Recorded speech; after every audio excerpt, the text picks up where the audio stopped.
Ricorre oggi la festività dell'Immacolata. Ad Agrigento si è svolto il tradizionale omaggio floreale dei Vigili del Fuoco, che si sono arrampicati su una scala dei loro mezzi fino a raggiungere il simulacro della Basilica in piazza San Francesco e hanno deposto dei fiori.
Oggi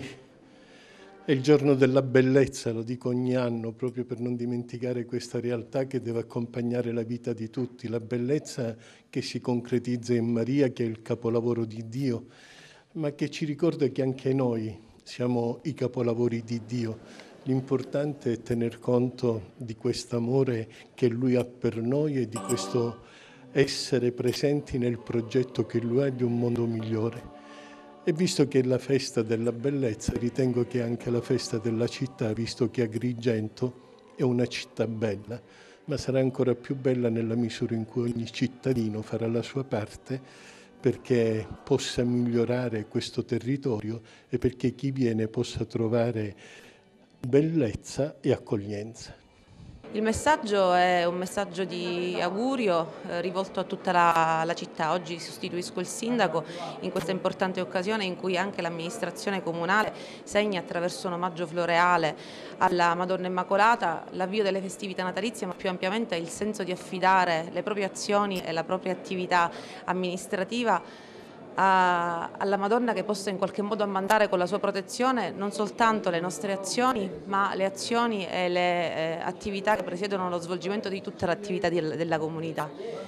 Se non ispirassimo le nostre azioni a qualcosa di più grande che non alle semplici finalità umane, probabilmente le nostre attività rischierebbero di essere un po' più povere, per cui questa giornata vuole segnare questo momento di forte partecipazione e coinvolgimento della comunità rispetto ad una festività che ci coinvolge pienamente.